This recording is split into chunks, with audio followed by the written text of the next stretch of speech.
இஸ்ரேலுக்கு நாலா பக்கமும் விழும் அடி. ஹைஃபா கடற்படை தளம் மீது ஏவுகணை வீசி ஹிஸ்புல்லா தாக்குதல்.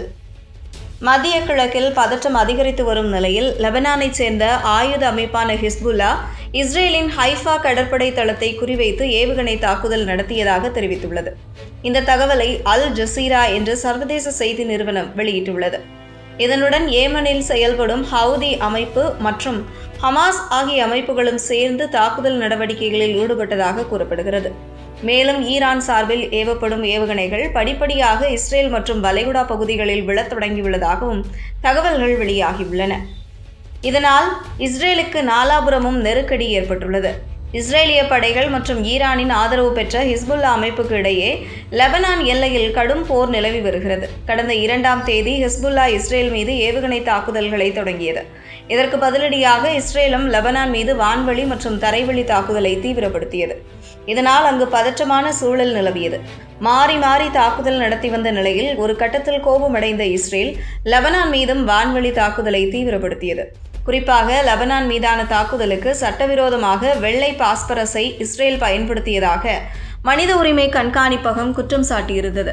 அதாவது கடந்த மார்ச் 3ஆம் தேதி லெபனானில் தெற்கு பகுதியில் உள்ள யோக்மோர் நகரம் மீது இஸ்ரேல் தாக்குதல் நடத்தியது. அப்போதுதான் வெள்ளை பாஸ்பரஸை பயன்படுத்தியதாக குற்றம் சாட்டப்பட்டு இருந்தது.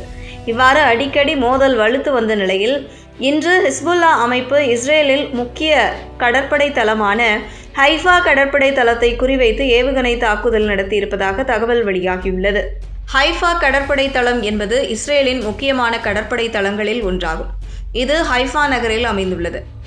நாட்டின் கடற்படை நடவடிக்கைகளில் முக்கிய பங்காற்றும் ஹைஃபா கடற்படை தளம் மத்திய தரைக்கடல் பகுதிக்கான பாதுகாப்பு, இராணுவ கண்காணிப்பு மற்றும் கடல்வழி பாதுகாப்பு நடவடிக்கைகளுக்கான மையமாக செயல்பட்டு வருகிறது. ஏற்கனவே ஏமனில் செயல்படும் ஹவுதி அமைப்பு மற்றும் ஹமாஸ் ஆகிய அமைப்புகளும் சேர்ந்து தாக்குதல் நடவடிக்கைகளில் ஈடுபட்டு வருவதாக கூறப்படும் நிலையில் இது இஸ்ரேலுக்கு மேலும் தலைவலியை கொடுத்துள்ளது. மறுபுறம் ஈரான் சார்பில் ஏவப்படும் ஏவுகணைகள் படிப்படியாக இஸ்ரேல் மற்றும் வளைகுடா பகுதிகளில் விழத் தொடங்கியுள்ளதாலும் இஸ்ரேல் கலக்கமடைந்துள்ளது. அதே சமயம் பதிலடி கண்டிப்பாக கொடுக்கும் என்பதால் மீண்டும் மத்திய கிழக்கில் பதற்றம் அதிகரித்துள்ளது.